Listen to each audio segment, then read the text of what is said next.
Students, welcome to our YouTube channel Shraddha classes. मेरा नाम है सरिता साहू। आज हम लोग पढ़ाई करेंगे क्लास 10 के बहुत ही इंपॉर्टेंट चैप्टर है। तो चलिए स्टार्ट करते हैं हम लोग ट्रिगोनोमेट्री। ठीक है, तो ट्रिगोनोमेट्री में आज हम लोग स्टार्ट जब कर रहे हैं तो आज हम लोग देखेंगे, सबसे पहले इंट्रोडक्शन देखेंगे चैप्टर का, उसके बाद राइट एंगल ट्राइंगल के बारे में पढ़ाई करेंगे। नेक्स्ट हम लोग पढ़ेंगे concept of PBH, right angle triangle में तीनों साइड का अपना एक विशेष नाम है। एक साइड का नाम P है, डेट इज परपेंडिकुलर, एक बेस, एक हाइपोटेनस।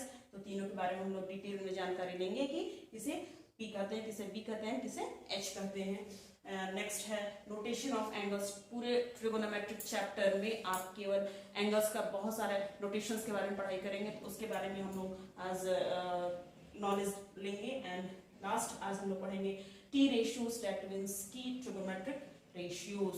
ठीक है, तो चलिए स्टार्ट करते हैं। तो ट्रिगोनोमेट्री जो है, इस चैप्टर का इन्वेंशन क्यों हुआ और कैसे हुआ, ठीक है, तो इसके बारे में पहले बात करते हैं हम लोग। इसको इस तरह से आप समझ सकते हैं। मान लिया हम लोग रांची गए घूमने, ठीक है, रांची घूमने गए, यहाँ पर रोड है, रोड के इस किनारे पर आप खड़े हो और यहाँ ये बड़ा सा न्यूक्लियस मॉल है, न्यूक्लियस मॉल है। ठीक है, तो जब आप रोड के इस किनारे से मॉल के ऊपर वाले हिस्से को देखोगे तो कुछ इस तरह से देखोगे। तो यहाँ पर कहीं ना कहीं एक राइट एंगल ट्रायंगल इमेजिन कर सकते हैं आप। तो इस तरह से जब राइट एंगल ट्रायंगल बन रहा है तो यहाँ पर आप एक तो ये भी निकाल सकते हो, मॉल का हाइट भी निकाल सकते हो, या फिर मॉल से आप रोड के दूसरे छोर पर, दूसरे किनारे पर कितने डिस्टेंस पे वो भी निकाल सकते हो, या थर्ड ये भी निकाल सकते हो कि आपकी आंख से न्यूक्लियस मॉल का जो टॉप पोर्शन है वो कितने डिस्टेंस पर है। ये तीनों चीज आप निकाल सकते हो। ठीक है, तो इस चीज को निकालने के लिए आप जिस टेक्निक या जिस लॉजिक का यूज करोगे वो है आपका ट्रिगोनोमेट्री चैप्टर में। उसी तरह और एक एग्जांपल ले सकते हैं। आपके एनसीईआरटी बुक में दिया हुआ है कि आप एक नदी है, नदी के इस छोर पे आप किसी होटल के किसी रूम में हो और रूम के किसी बालकनी में आप यहाँ बैठे हुए हो। ठीक है, और एक नदी के इस छोर पे यहाँ कोई मंदिर है, यहाँ पर कोई क्या है, मंदिर है, और मंदिर के यहाँ पर स्टेयर्स, जो सीढ़ियां होती है, वहां पर कोई बच्चा बैठा है। तो जब आप अपनी बालकनी से इस बच्चे को देखोगे, ठीक है, तो यहाँ पर भी कहीं ना कहीं एक राइट एंगल ट्रायंगल बन रहा है। ठीक है, तो ये जो राइट एंगल ट्रायंगल बन रहा है, इस यहाँ पर भी ट्रिगोनोमेट्री के कॉन्सेप्ट को यूज करके आप नदी कितना चौड़ा है वो आप निकाल सकते हो। ठीक है, तो कहने का अर्थ है कोई भी ऐसा सवाल जिसमें हम हाइट, डिस्टेंस, है ना, चौड़ाई, ये सभी निकालना चाह रहे हैं तो हम वहां ट्रिगोनोमेट्री यूज करेंगे। ठीक है, तो अब बात आ जाती है कि बहुत पहले जो एस्ट्रोनॉमर्स थे, है ना, जो खगोल शास्त्री थे, वो इसका यूज करते थे कहाँ, ग्रहों और नक्षत्रों और जो भी प्लैनेट थे, है ना, तारे थे, उनकी दूरी हमारे पृथ्वी से कितनी दूरी पर है वो उसको निकालने के लिए वो यूज करते थे। लेकिन अभी आज के डेट में ट्रिगोनोमेट्री का बहुत साइंस के विभिन्न फील्ड में, विभिन्न क्षेत्रों में यूज होता है, बहुत सारी टेक्नोलॉजी में यूज होता है, फिजिकल साइंस में यूज होता है। ठीक है, तो ट्रिगोनोमेट्री का बहुत ज्यादा स्कोप है और बहुत बड़े बृहद स्तर पर इसका यूज किया जाता है। तो ट्रिगोनोमेट्री मैथ का एक ऐसा ब्रांच है जिसमें हम क्या करते हैं, दूरी, ऊंचाई, चौड़ाई, ये सब निकालने के लिए यूज करते हैं। ठीक है, नेक्स्ट है हमारा राइट एंगल ट्रायंगल। तो ये आप लोग छोटे क्लास से पढ़ते आ रहे हैं, लेकिन मैं एक शॉर्ट नॉलेज दे रही हूँ क्योंकि बहुत सारे बच्चे ऐसे हैं जो अभी तक नहीं जानते हैं। ठीक है, तो ट्रिगोनोमेट्री में हम जब भी बात करेंगे तो केवल राइट एंगल ट्रायंगल का बात होगा। और राइट एंगल ट्रायंगल होता क्या है तो इसके बारे में देख लेते हैं हम लोग। राइट एंगल ट्रायंगल क्या है, एक ऐसा ट्रायंगल जिसमें एक एंगल क्या होता है, 90 degree. Right angle triangle, that means एक ऐसा ट्रायंगल जिसमें एक एंगल होता है 90 degree, this is called right angle triangle. That means कि राइट एंगल ट्रायंगल में एक 90 डिग्री फिक्स होता है और दो अक्यूट एंगल होते हैं। ठीक है, और एक चीज क्या है कि राइट एंगल के ठीक अपोजिट वाले जो साइड होता है, that is called hypotenuse, hypotenuse, और इसका एब्रिविएशन है स्मॉल h। ठीक है, फिर 90 का एंगल बनाने वाले जो दो साइड हैं, किसी को आप बेस और किसी को परपेंडिकुलर मान सकते हैं। अगर इसको हम परपेंडिकुलर मानते हैं, परपेंडिकुलर अगर इसको P से रिप्रेजेंट करते हैं, तो जो थर्ड साइड है वो आपका ऑटोमेटिकली क्या हो जाएगा, बेस हो जाएगा, उसको स्मॉल b से रिप्रेजेंट करते हैं। इसके साथ ही हम लोग छोटे क्लास से भी देखते आ रहे हैं पाइथागोरस थ्योरम। पाइथागोरस थ्योरम ये क्या होता है? पाइथागोरस थ्योरम, ये जो थ्योरम है जब भी लागू होगा राइट एंगल ट्रायंगल में ही लागू होगा। और ये क्या कहता है? पाइथागोरस थ्योरम का स्टेटमेंट क्या है? ये कहता है कि किसी भी राइट एंगल ट्रायंगल में ये जो हाइपोटेनस का स्क्वायर होगा वो अदर टू साइड्स के स्क्वायरिंग के सम के इक्वल होगा। दैट मीन्स पाइथागोरस थ्योरम कहता है h square equals to p square plus b square. That means कि इस हाइपोटेनस का स्क्वायर हमेशा परपेंडिकुलर का स्क्वायर और बेस का स्क्वायर के सम के इक्वल होगा। दैट मीन्स कि अगर राइट एंगल ट्रायंगल में यदि कोई भी दो साइड दिया हुआ तो तीसरा हम इस फॉर्मूले से हम निकाल सकते हैं। ठीक है, और ये भी ध्यान देना कि कहीं पर भी अगर दो साइड है तीसरा निकालना है तो दिमाग हमारा यहीं पर आ जाना चाहिए कि हमें पाइथागोरस थ्योरम यूज करना है, क्योंकि इस चीज का यूज हमारे पूरे ट्रिगोनोमेट्री चैप्टर में होगा। क्लियर? नेक्स्ट है हमारा कॉन्सेप्ट ऑफ PBH तो हो गया। ठीक है, नेक्स्ट है हमारा नोटेशन ऑफ एंगल्स। ठीक है, नेक्स्ट है हमारा नोटेशन ऑफ एंगल्स। एंगल को अल्फाबेट के किसी भी कैपिटल लेटर से हम रिप्रेजेंट करते हैं, बट ट्रिगोनोमेट्री में इन एंगल्स को ग्रीक लेटर से भी रिप्रेजेंट करते हैं। बहुत सारे ग्रीक लेटर्स हैं, जैसे थीटा होता है, फाई होता है ना, बीटा होता है, गामा होता है ना। ये सभी ग्रीक लेटर्स हैं जिससे हम एंगल्स को रिप्रेजेंट करते हैं। फॉर एग्जांपल कोई राइट एंगल ट्रायंगल है और यदि हम दिखाना चाहते हैं इस एंगल को हम थीटा भी बोल सकते हैं। ठीक है, ये ट्रायंगल ABC है जिसमें एंगल C कौन सा है? Theta degree. क्लियर? और एक चीज ध्यान देने वाली बात है कि किसी भी राइट एंगल ट्रायंगल में ये तो अभी हम लोग पढ़ लिए कि भाई 90 के सामने वाला जो साइड होगा ये हाइपोटेनस जो होगा वो फिक्स होगा। ठीक है, दूसरा चीज है बेस एंड हाइट। तो बेस किसे कहेंगे और हाइट किसे कहेंगे? ठीक है, तो जिस एंगल को हम मान रहे हैं, जो एंगल ऑफ रेफरेंस है मेरा, मान लिया ये एंगल ऑफ रेफरेंस है थीटा, तो जिस एंगल को मान रहे हैं ठीक उसका अपोजिट जो साइड होगा दैट इज कॉल्ड परपेंडिकुलर। ये भी क्या है? फिक्स है कि जिस एंगल को मान रहे हैं उसका ठीक अपोजिट वाला साइड परपेंडिकुलर, और उसका उस एंगल का एडजेसेंट साइड, इस एंगल एक साइड तो ये हो गया, जैसे इस थीटा एंगल का एडजेसेंट साइड ये भी है और ये भी है, तो ये तो h फिक्स हो गया, बचा क्या? ये हो जाएगा b। ठीक है, तो जब हम एंगल्स का बात करते हैं तो 90 का अपोजिट वाला साइड फिक्स हो गया हाइपोटेनस, जिस एंगल को हम मान रहे हैं उसका अपोजिट वाला साइड फिक्स हो गया परपेंडिकुलर, और जिस एंगल को रेफरेंस में मान रहे हैं उसका एडजेसेंट साइड हो गया बेस। ठीक है, तो इंपॉर्टेंट लाइन है, नोट कर लेंगे आप। H किसे कहेंगे? Opposite side of right angle. P किसे कहेंगे? Opposite side of reference angle. And B किसे कहेंगे? तो adjacent side of reference angle. ठीक है, तो एक दो एग्जांपल लेके चलते हैं तो ज्यादा अच्छा से आप समझ पाइएगा। For example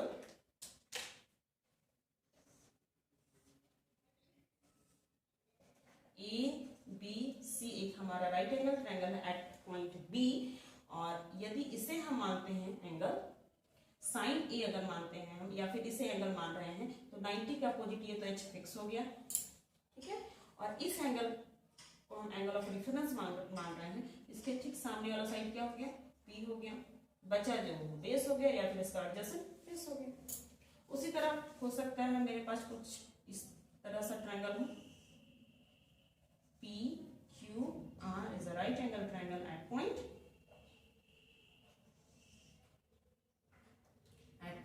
Q। तो Q 90 के ठीक सामने वाला ये हाइपोटेनस हो गया।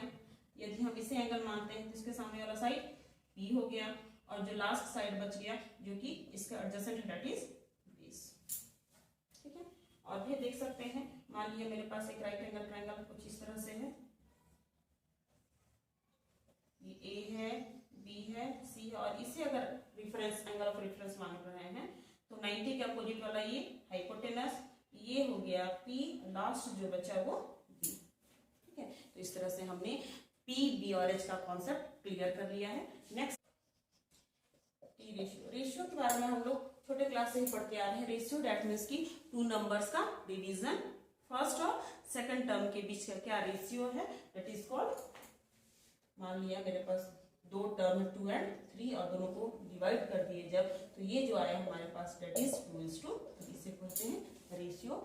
तो ट्रिगोनोमेट्रिक रेशियो में क्या होता है, ये चीज तो हम लोग पढ़ लिए कि राइट एंगल ट्रायंगल में 3 साइड्स होते हैं, पी, बी एंड एच, ठीक है। 90 ये ट्रायंगल है ए बी सी, ये 90 के ठीक सामने वाला एच हो गया। यदि आप एंगल ऑफ रेफरेंस सी मानते हैं तो इसका अपोजिट वाला पी हो गया और इसका एडजेसेंट एंगल बी। कोई दिक्कत नहीं, ठीक है। तो कोई भी दो साइड का जब हम रेशियो निकालेंगे, है ना, कोई भी दो साइड को जब डिवाइड करेंगे तो हमें एक रेशियो मिलेगा। तो उस तरह से हमारे पास 6 रेशियो निकलते हैं और सब रेशियो का अलग अलग नाम हम रखते हैं, ठीक है, वो फिक्स है, ठीक है।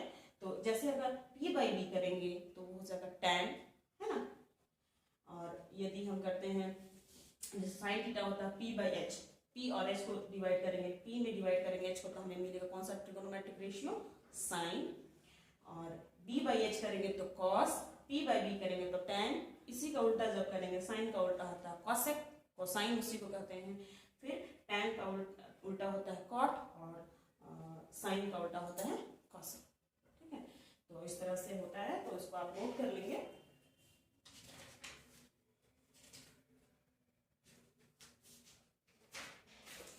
There are 6 trigonometric ratios. There are